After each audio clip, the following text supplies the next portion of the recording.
Carla Contreras y Leticia Carvajal en 11 Noticias Meridiano. Muy buenas tardes, hoy es martes 9 de diciembre y damos inicio con la información más importante de este día. Homicidios en nuestro país se mantienen a la baja, disminuyeron 37% de septiembre de 2024 a noviembre de 2025. Además, noviembre de este año se convirtió en el mes con los niveles más bajos de este delito desde 2015. La presidenta Claudia Sheinbaum confía en llegar a un buen acuerdo con el gobierno estadounidense sobre el Tratado de Aguas de 1944. Asegura que nuestro país está actuando para cumplir con más de 1,000 millones de metros cúbicos de agua que faltan por entregar a Estados Unidos. En el mundo, el gobierno de México informó que solicitó información a autoridades estadounidenses sobre Paul Campo, exagente de la DEA acusado de lavado de dinero y de colaborar con el cártel Jalisco Nueva Generación. En el entretenimiento, anoche estuvo aquí en la Ciudad de México Wagner Moura, nominado al Globo de Oro a Mejor Actor, y presentó El Agente Secreto junto con el director y la productora de la cinta, que además representará a Brasil en el Oscar.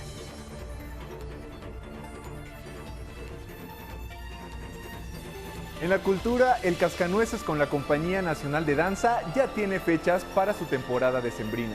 Este espectáculo llega ya a sus 22 temporadas, encantando a públicos de todas las edades, y se presentará como todos los años en uno de los recintos más grandes de la capital.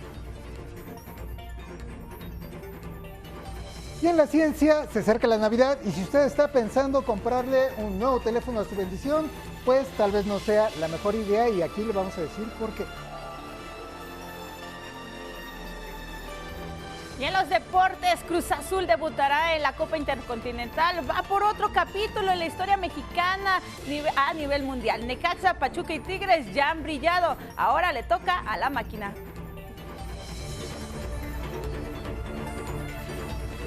Muy felices algunos con esta noticia. Yo, por ejemplo. Hola, ¿cómo están? Muy buenas tardes. Bienvenidos a este espacio informativo. Gracias por sintonizarnos aquí en televisión y también en la radio. Recuerden que estamos en el 95.7 de FM, la frecuencia del Instituto Politécnico Nacional. Gracias, Adriana Rodríguez. Tú estás con nosotros en la interpretación en lengua de señas mexicana. Hola, Alex. ¿Cómo estás, Carla? Qué gusto saludarte. Muchísimas gracias por acompañarnos hoy martes y gracias a todas las personas que nos siguen en nuestras redes sociales, pendientes, como siempre, de sus comentarios. Oiga, en su pantalla aparece el código QR, ahí usted puede acceder a nuestra página de 11 Noticias Digital para que se mantenga pues bien informado de lo que sucede a nivel nacional e internacional. Comenzamos ya con la información. Empezamos hablando con datos de la Estrategia Nacional de Seguridad que está dando buenos resultados y una prueba de ello son los índices de los homicidios dolosos, delito que ha ido a la baja en el mes pasado cuando se reportaron 32 víctimas diarias menos en comparación con septiembre del año pasado. Aquí los detalles. Los homicidios dolosos siguen a la baja en México. Entre septiembre de 2024 y noviembre de 2025 disminuyeron 37%, pasaron de 86 a 54 casos diarios, de acuerdo con datos del Secretariado Ejecutivo del Sistema Nacional de Seguridad Pública. La presidenta Claudia Sheinbaum destacó que noviembre se colocó como el mes más bajo en una década. Una reducción del 37%, es el noviembre más bajo desde 2015. El 2025 se perfila como el año con menos homicidios de este periodo analizado. Guanajuato, Chihuahua, Baja California, Sinaloa, Estado de México, Guerrero y Michoacán son las entidades que concentran la mitad de los delitos de este tipo. A la par, los delitos de alto impacto también registran una disminución del 47% desde 2018. El feminicidio disminuyó en 23.4%, las lesiones dolosas por disparo de arma de fuego disminuyeron en 22.6%, el secuestro disminuyó en 58.4%, el total de robos con violencia disminuyó en casi 49%, el robo a casa habitación con violencia disminuyó en 52.8%. El robo de vehículo con violencia tuvo un decremento de 45%. Como resultado de la Estrategia Nacional de Seguridad, se han detenido a más de 38,000 personas por cometer algún delito. Se han decomisado más de 20,000 armas de fuego, se han asegurado 311 toneladas de droga y se han desmantelado más de 1,700 laboratorios clandestinos. Y en solo 2 meses, con el Plan Michoacán por la Paz y la Justicia, las autoridades han detenido a 972 personas, asegurado 945 armas de fuego y decomisado más de 23 toneladas de droga. Del Plan Michoacán por la Paz y la Justicia, cuya implementación ha permitido una actuación más precisa, coordinada y efectiva para proteger los ciclos productivos de aguacate y limón, detener a generadores de violencia y proteger a la población. A la par, se trabaja para disminuir la extorsión en el país. A la fecha, se han atendido más de 102,000 llamadas por este delito, a través de la línea 089. El 75% de estos intentos no se consumó y se iniciaron 3,684 carpetas de investigación por extorsión. Desde el 6 de julio al 30 de noviembre, en el marco de la Estrategia Nacional contra la Extorsión, en acciones coordinadas del Gabinete de Seguridad con apoyo de las autoridades locales de 22 estados de la República, han sido detenidas 615 personas por el delito de extorsión. 12 centros penitenciarios concentran el 56% del total de las líneas telefónicas reportadas para extorsionar a través del 089. Para evitar que este delito se cometa desde el interior de los penales, el 33% de las líneas detectadas han sido bloqueadas mediante el retiro de la antena. Con información de Karen Ballesteros, 11 Noticias. Y en más información, la presidenta Claudia Sheinbaum confió en que su gobierno llegará a un buen acuerdo con Estados Unidos para cumplir con la entrega de agua que se establece en el Tratado de Aguas, que mantienen ambos países, recordemos, desde 1944. Esto luego del amago que realizó su homólogo estadounidense, Donald Trump, respecto a que podría imponer un arancel del 5% a nuestro país en caso de que México pues no entregue el volumen de agua correspondiente a este quinquenio. El acuerdo establece que México debe entregar a Estados Unidos más de 2,000 millones de metros cúbicos de agua cada 5 años. Pero bueno, pues actualmente hay una deuda de poco más de 1,000 millones de metros cúbicos. Escuchemos. Era imposible que se entregara porque fueron años de mucha sequía, particularmente el 2023 y el 2024. ¿Qué tenemos que garantizar nosotros? Pues que las poblaciones no se queden sin agua, evidentemente, y que agricultores, trabajando con ellos, pues también tengan agua para riego, pero que también los agricultores de Texas, que son quienes están demandando esta agua, también puedan tener agua. Buscamos siempre el mejor acuerdo posible. ¿Qué nos limita a entregar más agua? Pues uno, las propias necesidades de agua en nuestro país, cumpliendo con el tratado. Y dos, pues el tamaño del ducto que lleva agua al río Bravo. La mandataria dejó en claro que México está actuando para que dicha entrega sea lo más pronto posible, salvaguardando la distribución de agua en nuestro país. Este año hemos entregado más agua. ¿Por qué? Pues porque llovió, porque hay más agua. Pero pues también tiene un límite, que es la cantidad de agua que está en las presas y la cantidad de agua que se puede llevar por los ductos al río Bravo. También afirmó que México cumplirá con entregar el volumen de agua faltante. En más de esta explosión ocurrida en Coahuayana, Michoacán, el fin de semana pasado, pues una de las líneas de investigación de este vehículo frente al edificio de la Policía Comunitaria, pues es por una posible pugna entre líderes de grupos criminales que operan en la zona. Así lo dio a conocer el secretario de Seguridad y Protección Ciudadana, Omar García Harfuch, quien además descartó que el estallido se investigue por terrorismo. No fue un vehículo, digamos un coche bomba que hayan dejado y que después haya detonado, sino hay conductores, hay un conductor y una persona adicional que ingresan, llegan, se estacionan y el vehículo es cuando explota.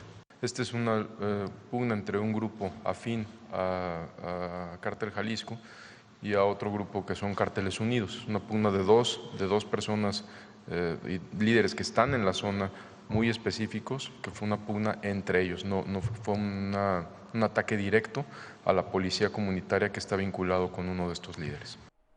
El secretario Harfuch precisó que el vehículo que explotó y que dejó 5 personas fallecidas y al menos 12 heridas provenía de Colima y detalló que en esa misma región ya se había registrado anteriormente el uso de artefactos explosivos de este tipo. Asimismo, enfatizó que con el Plan Michoacán se trabaja día con día para evitar este tipo de hechos. Cuando presentamos avances, no es con una actitud triunfalista de que ya no ocurran hechos violentos. De hecho, el Plan Michoacán está ahí, es un plan integral, no solo de seguridad, para disminuir y reducir no solo homicidios, sino estos hechos violentos. Esto es un plan que vamos a continuar fortaleciendo hasta que disminuyan todos estos índices delictivos. Y en más información, México y Guatemala lanzan plan de operaciones contra el crimen organizado. La Secretaría de la Defensa Nacional informó que hoy arranca esta estrategia en Chiapas, específicamente en la frontera entre ambos países, con el objetivo de frenar los actos delictivos en esa zona. Esto ocurre luego del enfrentamiento entre militares de ese país e integrantes de 2 cárteles del narcotráfico. Se desplegó a personal militar en el lado mexicano, hubo intercambio de información. En esa área operan 2 grupos delincuenciales.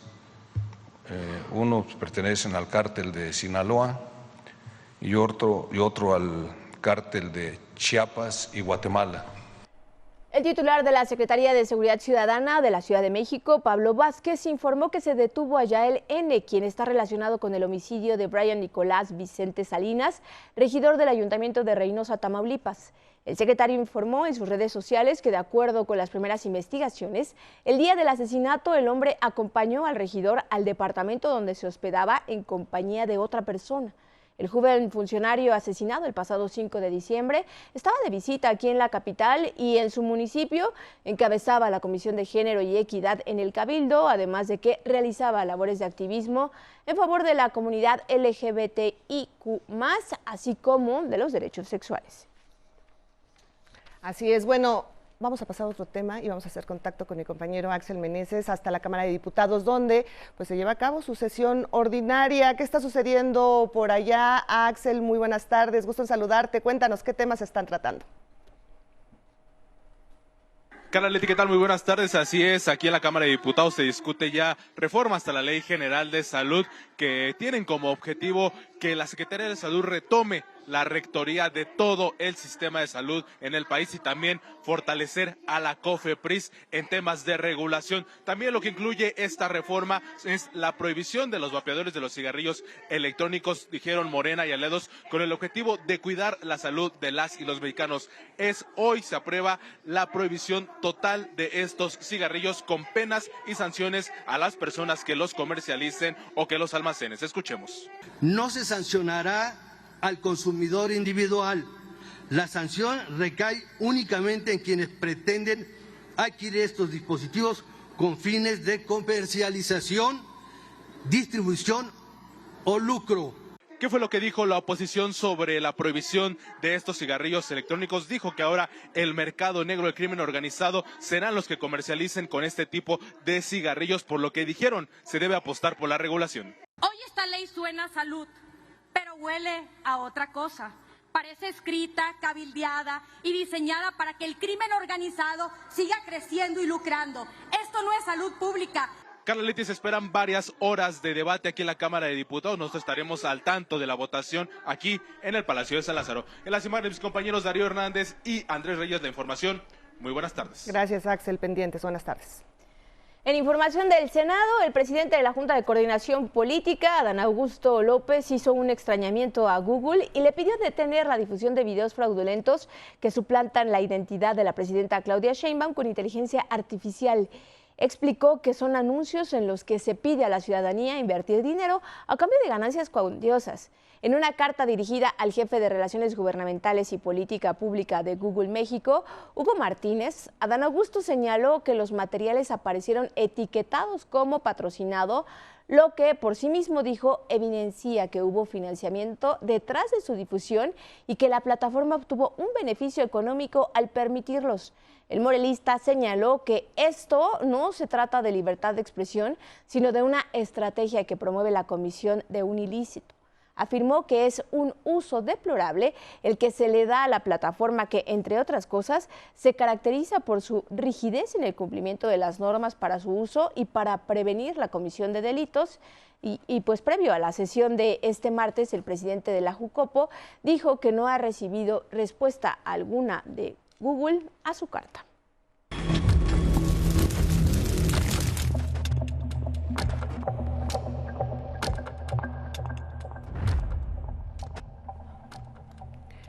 Mire, la desigualdad de género se vive en todos los ámbitos. Las mujeres en zonas rurales están en desventaja, pues invierten más tiempo que los hombres en actividades no remuneradas. Mire por qué se lo digo.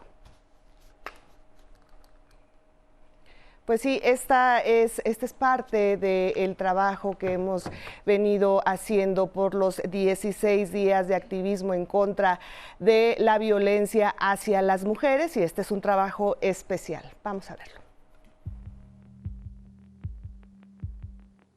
Los efectos del cambio climático no son imparciales en cuanto al género. El cambio climático lo vemos como esto que va a afectar el medio ambiente, pero es mucho más allá. Va a tener como implicaciones sociales que a las desigualdades que ya existen en la sociedad las va a empeorar.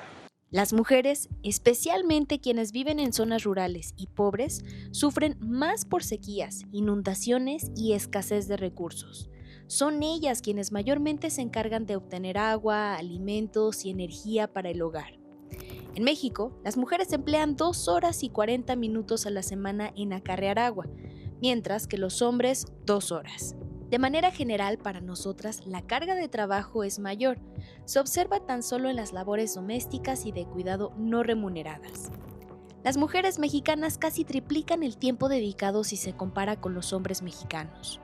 En los espacios de toma de decisiones, como lo fue la Cumbre del Clima de la ONU, la COP30 en Brasil, nuevamente no hubo suficiente presencia de mujeres. Aquí, en estas salas, no hay más, en la historia nunca se ha alcanzado más de 35% de participación de mujeres. Eso quiere decir que en toda la historia nosotras no hemos estado presentes aquí en una manera balanceada. El problema es regional. Casi 70% de los países de América Latina y el Caribe aún no consideran la inclusión de género en sus documentos de política, agenda energética o lineamientos de transición energética. Un logro en la COP30 fue la aprobación de un texto que busca integrar la igualdad de género en la acción climática y pedirá a los gobiernos resultados de las evaluaciones nacionales de salud, violencia contra las mujeres y las niñas, así como el trabajo de cuidado en el contexto de género y cambio climático. Durante los siguientes 9 años, el Plan de Acción de Género de Belém, compuesto por 27 actividades, promete justicia climática de género. El desafío será hacer que cambie la realidad. 11 Noticias, Itzel Gómez Gurrola. Bueno, y ahora nos trasladamos hasta el antiguo Palacio del Ayuntamiento, aquí en la Ciudad de México, donde se presentó el operativo Basílica 2025, que tiene la finalidad de apoyar y vigilar la seguridad de los miles de feligreses que como cada año llegan a la Basílica de Guadalupe. Gabriela Jiménez, tú tienes los detalles. ¿Cuál es el reporte? Muy buena tarde, te escuchamos. ¿Qué tal? Muy buena tarde, Carla. Como bien mencionas, hace unos momentos la jefa de gobierno de la Ciudad de México, Clara Brugada, dio la bienvenida a los más de 13 millones de peregrinas y peregrinos que se prevé lleguen a la Basílica de Guadalupe por los festejos a la Virgen. Comentarle que este operativo cubrirá todas las necesidades de las personas que visiten la Ciudad de México, desde servicios de salud, hidratación, alimentación, cobijo, pero también seguridad y atención de la Fiscalía de la Ciudad de México. A estas personas se les entregará esta guía del peregrino, donde podrán consultar todos y cada uno de estos servicios, así como las rutas a las que pueden llegar para acceder a cualquiera de estos servicios. Pero ¿qué te parece si vemos de qué trata?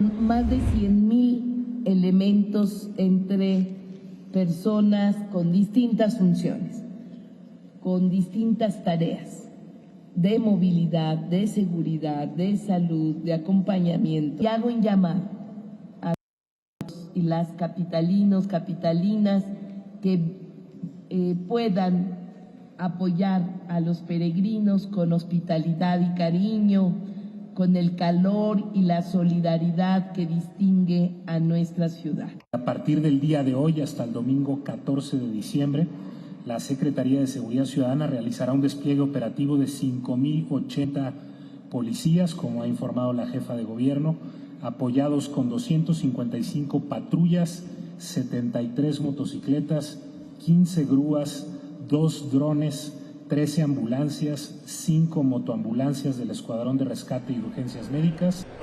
Hasta aquí el reporte, Carla. Yo me despido de ustedes con imágenes de mi compañero Genaro González. Muy buenas tardes. Gracias, Gaby. Muy buena tarde.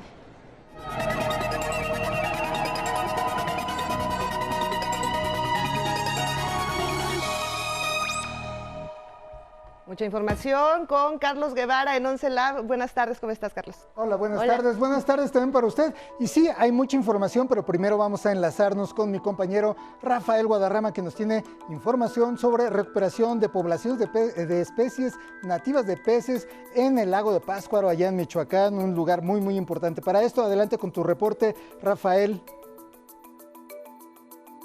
Muchas gracias, me da mucho gusto saludarles. Nos encontramos en una de las instalaciones del Centro Regional de Investigación Acuícola y Pesquera de Pátzcuaro, el CRIAP.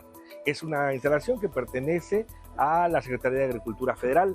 Y bueno, en este lugar se realiza investigación y también producción acuícola de 3 especies muy importantes para esta región y específicamente para el lago de Pátzcuaro. Se produce pez acúmara, que es uno que se libera de manera frecuente, también pez blanco y achoque, que es el ajolote regional. Estas 3 especies están en peligro de extinción y tienen diversos aprovechamientos. Por un lado, para el consumo humano, que es el caso de los peces, y para uso medicinal o para el acuarismo, como es el caso del ajolote. Sobre el trabajo que realizan aquí, platicamos con uno de los responsables. Esto fue lo que nos comentó. Son las 3 especies más emblemáticas de aquí del lago de Pátzcuaro. En el caso de pescado blanco, está considerada como en peligro de extinción por la Unión Internacional para la Conservación de la Naturaleza. En el caso de acúmara, que es la otra especie, está también considerada en riesgo, y al igual que el achoque, estas especies están consideradas en riesgo crítico. La liberación de pez acúmara aquí en el CRIAP se realiza desde hace 9 años y generalmente se liberan entre 20,000 y 40,000 juveniles en el lago de Pátzcuaro anualmente. Con imágenes de David Ramírez es la información que tenemos desde este lugar. Muy buenas tardes. Muchísimas gracias, Rafa. Y bueno, ahora le platicamos que durante más de un siglo, una extraña anomalía climática en el Mar del Norte ha intrigado a científicos y marineros por igual. Justo al sur de Groenlandia, una vasta mancha de agua está constantemente fría. Es un punto frío que se niega a calentarse. Bueno, resulta que una de las corrientes marinas más importantes, la que se mueve en el Atlántico superficialmente hacia el norte con agua cálida y salada, y que luego se hunde entre Groenlandia y Noruega como agua fría y menos salada, se está debilitando. Esto se debe a que el calentamiento global ha acelerado el deshielo de Groenlandia y de todo el Ártico, añadiendo grandes cantidades de agua dulce y fría al Atlántico Norte. Ahora un equipo de investigadores de la Universidad de California en Riverside parece haber vinculado esta disminución de sal y temperatura con este punto frío que crece todo el tiempo. La situación es más que una curiosidad porque buena parte del clima en Europa y en realidad en todo el mundo depende de esta corriente. Y bueno, Chao Fu de la Universidad de Wisconsin y Teng Li de la Universidad Sun Yat-sen en China publicaron un extenso reporte sobre los efectos del uso del celular y redes sociales en estudiantes, y no son buenas noticias. En la investigación se estudió a 6,000 estudiantes de 3 generaciones de universidades chinas durante 4 años. Los resultados también indican que el uso de aplicaciones es contagioso. Un aumento en su uso por parte de los compañeros de habitación aumenta el uso propio en casi 6%. No se registró de hecho ningún efecto positivo. El uso de redes sociales reduce el promedio de calificaciones hasta en un 36%. Al analizar el GPS de sus teléfonos se encontró que los usuarios más intensivos pasan menos tiempo en las salas de estudio y bibliotecas, llegan tarde más veces o faltan de plano a clase con más frecuencia y también pues duermen menos. Bueno, hace unas horas, hace poquitito, la nave espacial rusa Soyuz MS-27 aterrizó en los llanos de Kazajstán con los astronautas rusos Sergei Ryzhkov y Alexei Zubrinsky, así como el estadounidense Jonathan Kim, tras completar una misión de 247 días a bordo de la Estación Espacial Internacional. Y esto fue toda la información de Ciencia y Tecnología en 11 Lab Meridiano para hoy. Que pase usted una gran tarde. Gracias. Y ahora hay que usar el celular tanto. Vamos ahora. Gracias, Carlos. Gracias. Vamos al estado del tiempo.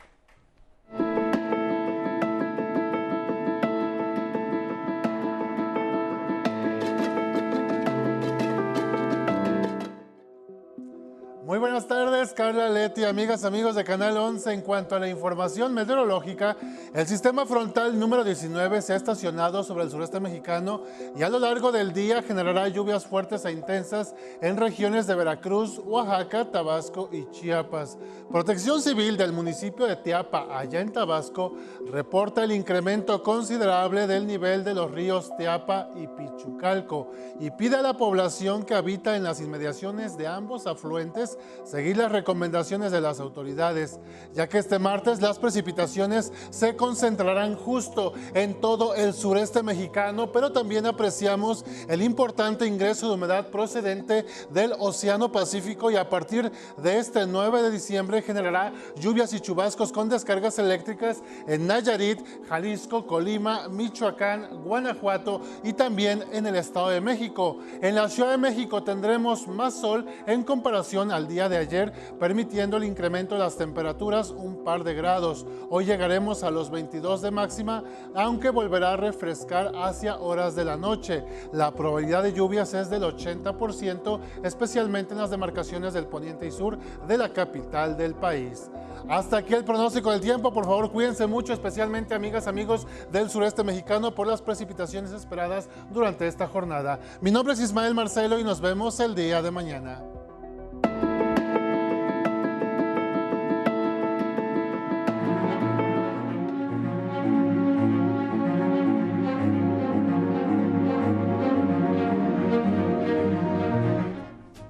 Y ahora es momento del entretenimiento con Sandra Sitle. Buenas tardes, Sandra.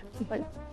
Gracias, muy buenas tardes. Pues el actor Wagner Moura visitó la Ciudad de México para platicar de El Agente Secreto, una película que va a competir en los Globos de Oro en varias categorías.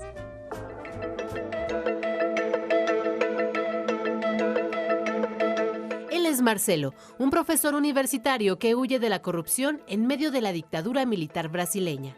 Su protagonista es Wagner Moura y estuvo en la Ciudad de México para hablar de su personaje en El Agente Secreto. Los personajes son más o menos como, para mí, como versiones de mí mismo de alguna manera. Pero pienso siempre que esa es una película sobre la memoria también, o sobre la ausencia de la memoria, que es un problema gigantesco en Brasil, un país que tuvo partes de su memoria como robadas. Los objetos, los colores y los sonidos de la película son los que hacen que la memoria recuerde la década de los 70 en la que se ubica. Cuando mira ese es un tipo de teléfono muy común, que era eso en Brasil, lo llamamos orelhão porque se parece a una oreja gigante. Y entonces todo ese material, ¿no? Yo me encantan los Volkswagen Beetles, ¿no? Que en Brasil los llamamos Fusca. Yo tengo uno. Son bochos. ¿Bochos? ¿Los bochos? Yo tengo un bocho. El guión fue escrito por su director Kevler Mendoza Filo, un trabajo que le tomó 2 años de investigaciones apoyadas por la Biblioteca Nacional. Y escribí la mayor parte del guión en un cine. En Francia, en la ciudad de Émilie es francesa. Es un cine que ha sido construido en una ex iglesia medieval.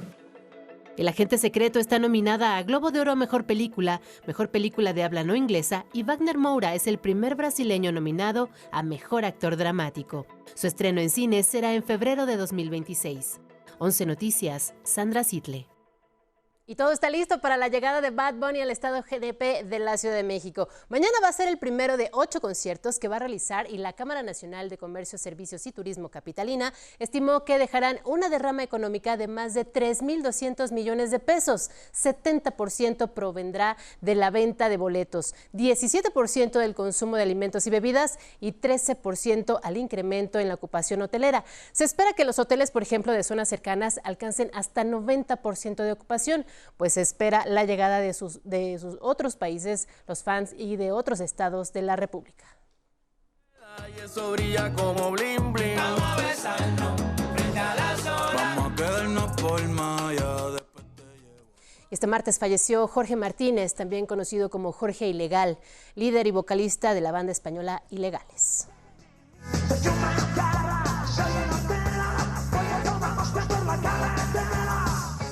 En septiembre pasado suspendió la gira de la banda para someterse a un tratamiento contra el cáncer que le había sido diagnosticado. Algunos lo calificaron de arrogante, provocador y salvaje, pero esa actitud punk influenció a grandes músicos que hoy se despidieron de él, como Enrique Bunbury, quien dijo que Jorge Ilegal es insustituible.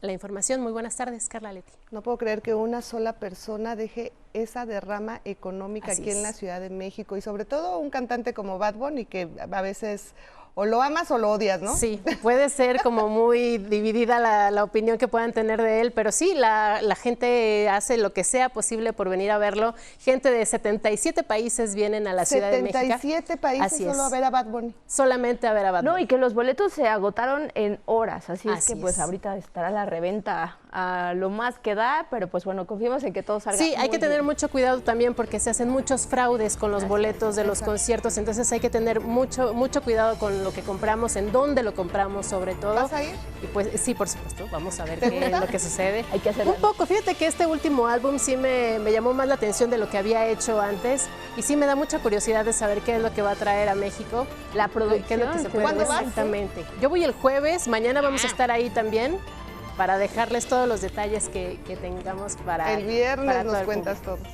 Gracias. Pendientes. Gracias. Vamos a la pausa, volvemos.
2 de la tarde con 34 minutos. Gracias por seguir con nosotros en 11 Noticias. Y hoy es una fecha importante.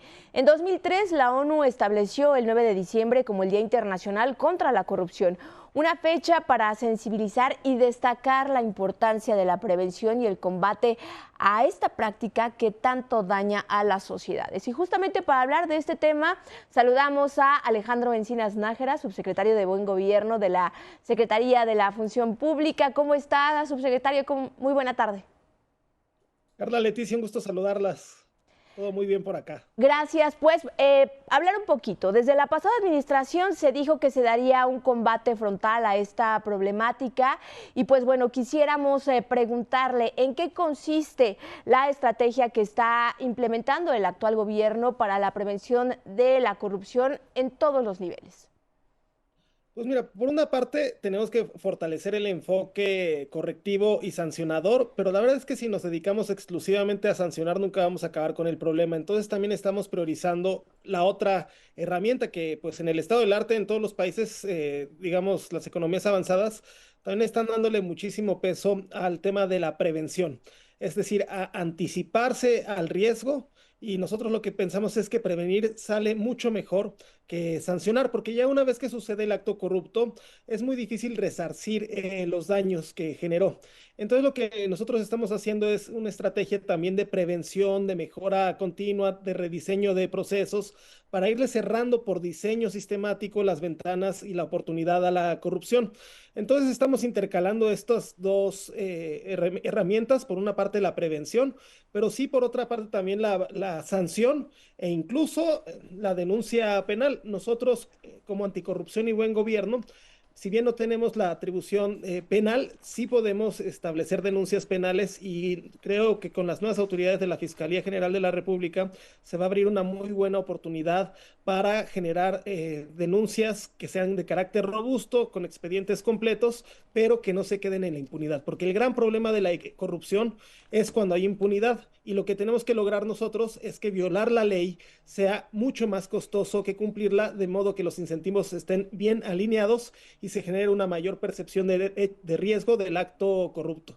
Sin embargo, creo que también hay buenas noticias que dar en este combate y prevención a la corrupción.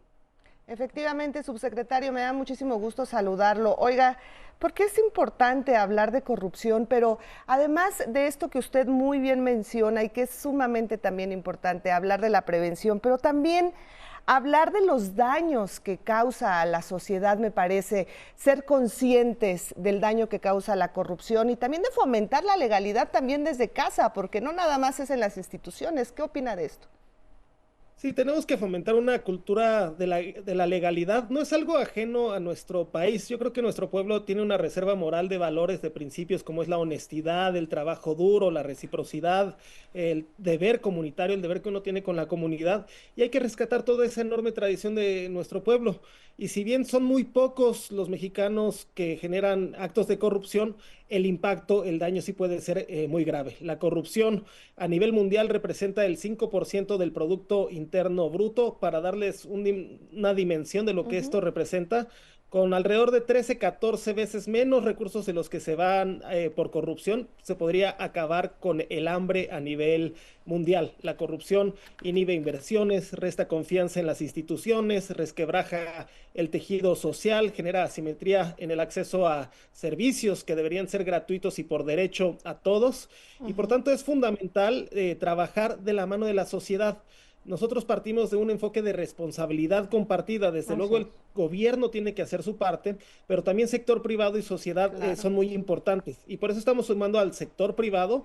Vamos a regular, por ejemplo, los temas de cabildeo, vamos a generar un padrón de integridad empresarial en la proveeduría de gobierno. Y lo que tú comentas, la corrupción, el combate y la concientización en contra de la corrupción comienza en casa y en las aulas. Por eso también estamos trabajando muy de cerca con la Secretaría de la Educación Pública para que desde primeras infancias a nivel preescolar hasta nivel universitario se generen y se incrementen los contenidos, que logremos generar una generaciones de mexicanos intolerantes a la corrupción. Y ahí Así tenemos es. proyectos muy bonitos que son semilleros de la honestidad, personajes para niños, pero también rallies anticorrupción. Es decir, esta es una cruzada en la cual todos tenemos que trabajar retomando lo mejor de nuestra sociedad, que son sus valores y sus principios. Subsecretario, nos queda poco tiempo, pero quisiera preguntarle, ¿cómo evalúa la efectividad de las políticas actuales y también cuáles serían los mayores obstáculos para consolidar un gobierno más íntegro y eficiente en cuanto al combate a la corrupción? Yo digo que la estrategia de este primer año de prevenir sí ha generado resultados muy positivos. Nosotros cuantificamos que la estrategia de prevención generó ahorros por más de 70,000 millones de pesos. Ustedes recordarán que, por ejemplo, anulamos una compra irregular de medicamentos, con lo cual evitamos un desfalco al erario por 15,000 millones de pesos, pero también nos hemos metido a revisar los contratos de obras, de trenes, etcétera, para evitar cualquier tipo de sobrecostos, duplicidades de gastos, y esto nos ha permitido también generar ahorros por 22,000 millones de pesos. Es decir, creo que sí está funcionando bien la estrategia.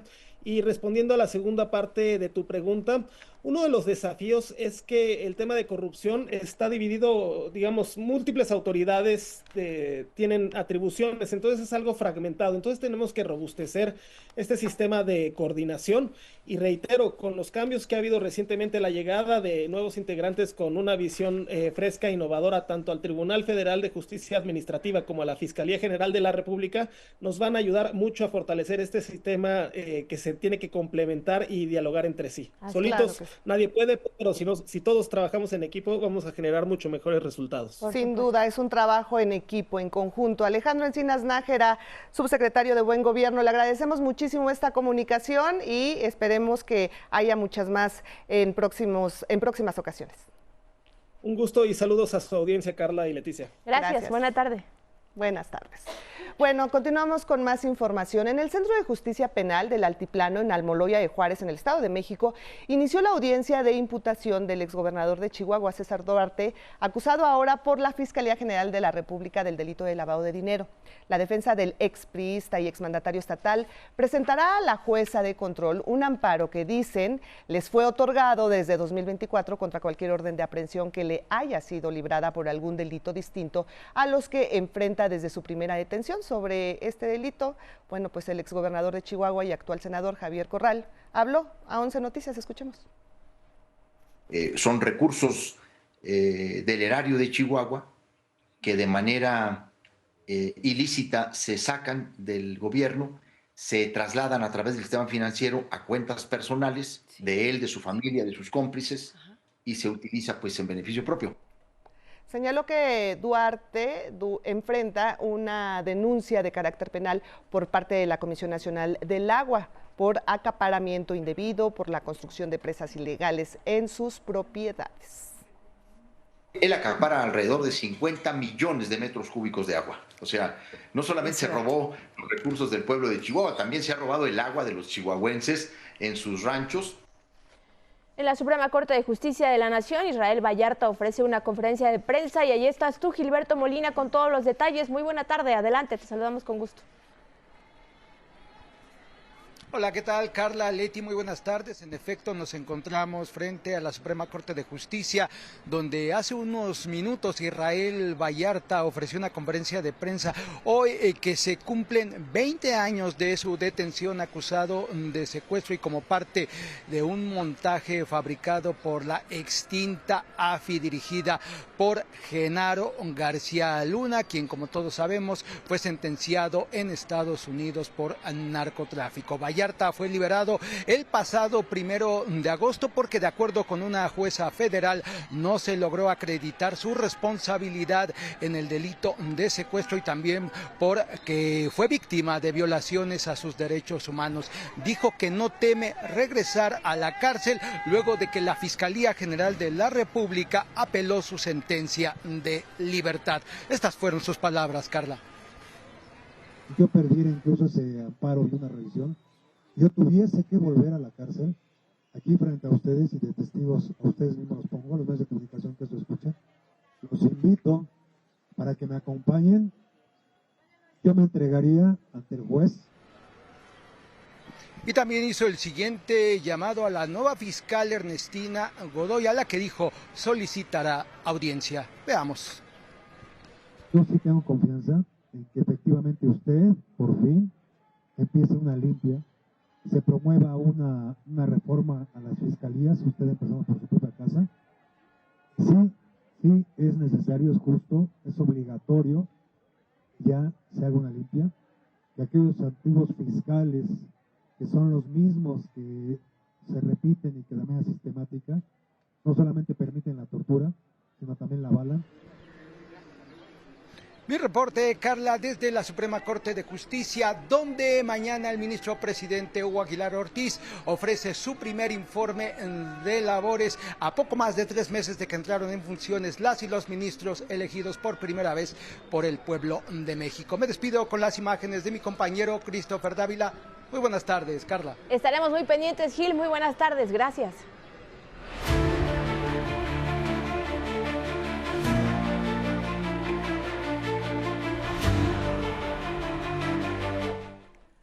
Momento de ir con Anabel Ramírez a la información internacional, que nos va a mostrar una historia que nos demuestra que pequeñas acciones, Ani, pues llevan a la infancia sin lugar a duda mucha esperanza, que vive en momentos muy difíciles. Exactamente. Hola. Pues Carla, Leti, buenas tardes. Así es, miren, vamos a Grecia, donde un grupo de bomberos entregó de forma muy particular regalos en un hospital en Atenas que atiende a infancias con cáncer.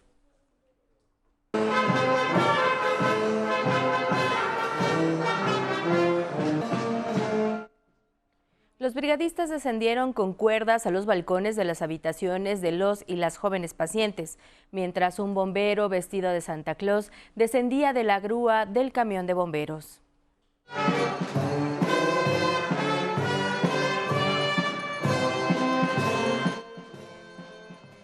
En otros temas, 2 exfuncionarios estadounidenses fueron acusados en Nueva York por presuntamente conspirar y abastecer con drogas y armamento al cártel Jalisco Nueva Generación.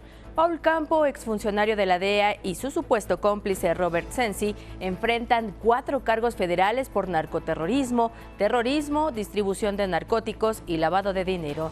Las autoridades y la propia Corte del Distrito Sur de Nueva York señalaron que Paul acordó lavar hasta $12 millones para la organización delictiva. Además, participó en 3 operaciones en la que blanquearon al menos $750,000 en efectivo y lo transformaron en criptomonedas. También ofreció asesoría para producir fentanilo y desviar la atención de autoridades. Incluso discutió la posible adquisición de armas de uso militar y drones tácticos. En tanto, Robert, quien aseguran algunos medios, es activo de la CIA, pero no cuenta con registros que confirmen un puesto formal, fue identificado por autoridades como punto de enlace inicial que ofrecía al cártel Jalisco Nueva Generación acceso al jefe de operaciones financieras de la DEA, refiriéndose a Paul Campo. Compartió también información delicada sobre investigaciones y fuentes de la agencia y prometió que su contacto tenía la capacidad de proteger al grupo criminal. Se prevé que la Corte Final derive penas para ambos que alcancen la cadena perpetua, mientras que el director de la DEA, Terrance Cole, advirtió que no se tolerarán traiciones a la confianza pública. Aquí en nuestro país, el secretario de Seguridad Federal, Omar García Harfuch, afirmó que solicitó información sobre Paul Campos por los presuntos vínculos con la organización delictiva. Y mire, en Australia se prohíben ya por primera vez, y es el primer país, las redes sociales a menores de 16 años. Esto y otras noticias en otros hechos de información internacional. Legisladores demócratas estadounidenses revelaron nuevas imágenes en el caso Epstein. Los integrantes del Comité de Supervisión de la Cámara de Representantes publicaron fotografías inéditas del interior de la mansión del empresario Jeffrey Epstein, quien murió en la cárcel donde esperaba un juicio por cargos federales del tráfico sexual, incluida pederastia. El canciller alemán Friedrich Merz rechazó la doctrina de seguridad nacional de Estados Unidos, recientemente publicada por el presidente Donald Trump, y afirmó que Europa no necesita ningún tipo de ayuda extranjera para defender la democracia europea. Una respuesta al planteamiento de Trump sobre que Europa está en decadencia. Australia se convirtió en el primer país del mundo en prohibir las redes sociales para personas menores de 16 años. Las plataformas que no cumplan con esta disposición podrán enfrentar multas de hasta 33 millones de dólares. Otras regiones del mundo, como Europa, consideran tomar decisiones similares. Un incendio arrasó un edificio de oficinas en Yakarta, Indonesia, causando la muerte de al menos 22 personas. Algunos lograron escapar de pisos altos usando escaleras portátiles. Las autoridades intensificaron las labores de rescate dentro del edificio. En el lugar laboraba una compañía dedicada a dar asistencia técnica a drones. En Europa se encienden las alarmas por el aumento de casos de peste porcina africana. En Cataluña se activó la emergencia sanitaria luego de que murieran 7 de los 13 jabalíes silvestres infectados que fueron hallados cerca de Barcelona. Fueron desplegados 1000 oficiales para contener el brote. Con información de Ingrid Sánchez, 11 Noticias. Y esto es todo en la información internacional. Buenas tardes.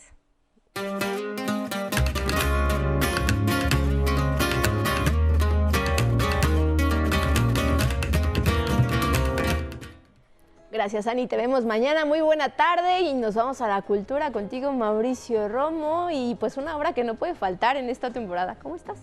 Carla Leti, muy buenas tardes. Ya con 22 temporadas, el Cascanueces con la Compañía Nacional de Danza se ha consolidado como un evento imperdible para esta temporada. Son más de 240 artistas y 60 estudiantes de escuelas de bellas artes que se unen en el escenario para representar un clásico que poco ha cambiado desde su comienzo. Desde el 2001 a la fecha se han hecho, si no estoy mal, 3 versiones del Cascanueces. Una fue del maestro James Kelly, luego se regresó a la versión de Nina Novak, que es la que seguimos manteniendo hoy en día. Y esta misma versión coreográfica de Nina Novak fue que se hizo esta nueva producción. El Cascanueces es un espectáculo que no solo es entrañable para el público, sino también para el elenco, entre quienes hay debutantes e intérpretes que han permanecido a lo largo de estos 24 años. Pues para mí, que he pasado por absolutamente creo que todos los roles desde que soy muy pequeñita, que he sido ratón, angelito, soldado, fui Clarita muchos años. He hecho creo que absolutamente todas las danzas y he crecido con el Cascanueces. Es un arte vivo, por más que repitamos una temporada año con año, nunca va a ser igual, siempre tiene una magia distinta que cada intérprete y cada danza le imprime. En conjunto con la Orquesta de Teatro de Bellas Artes, la Compañía Nacional de Danza ofrecerá 10 funciones del Cascanueces del 18 al 23 de diciembre en el Auditorio Nacional. Los boletos ya se encuentran en venta. Este 10 de diciembre se entregarán los premios Nobel en el Ayuntamiento de Oslo, en Noruega. Es una fecha que conmemora el aniversario luctuoso de su fundador, Alfred Nobel. Días antes, los ganadores realizan una serie de actividades como proclamar su discurso de aceptación y en el caso del escritor húngaro László Krasznahorkai, agradeció el reconocimiento y dijo que en tiempos aciagos hay que estar atentos a esos nuevos ángeles sin alas como Elon Musk, quienes están adueñando del espacio y tiempo de las personas. En Nueva Delhi, India, el Comité Intergubernamental para la Salvaguarda del Patrimonio Cultural Inmaterial de la UNESCO se encuentra sesionando para seleccionar las nuevas inscripciones a la lista de preservación y cuidado. Entre los nombramientos destacan las tejedoras del Poncho Parai en Paraguay. También se incluyó el conjunto arqueológico de Creta en Grecia, entre otras tradiciones y sitios más. La lista final se dará a conocer este 13 de diciembre. Y hoy arranca la gran venta de fin de año del Colegio Nacional. Se trata del 9º remate de libros que reza "Que necio el que no lea". Con esta invitación terminamos la información cultural para esta tarde. Que tenga un excelente día.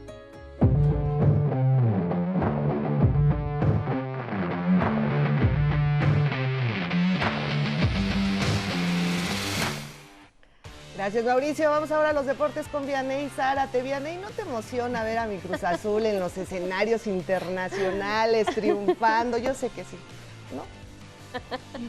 Mi cara lo dice todo, ¿verdad? Pues yo sé que tú estás emocionada, Sí. muchísimos aficionados del Cruz Azul están emocionados porque ya inicie la Copa Intercontinental 2021 allá en Qatar, donde México y la CONCACAF estarán representados, pues sí, por Cruz Azul. Vamos a verlo. Cruz Azul volverá al escenario mundial este miércoles cuando dispute la Copa Intercontinental 2025 ante Flamengo de Brasil, en un duelo de alto impacto para el fútbol mexicano. El partido se jugará a las 11 horas tiempo del centro de México, en el estadio Ahab bin Ali, ubicado en Al Rayyan, Qatar, sede oficial de esta edición de la Copa Intercontinental. Cruz Azul llega a este torneo gracias a su título en la CONCACAF Champions Cup 2025, triunfo que le otorgó el boleto para representar a la región en esta competencia internacional. La Copa Intercontinental sustituye al antiguo Mundial de Clubes y reúne a los campeones de cada confederación. Para Cruz Azul, este nuevo formato representa una oportunidad directa de medirse contra potencias mundiales desde su primer partido. Los equipos mexicanos han conseguido buenas actuaciones en este tipo de torneos.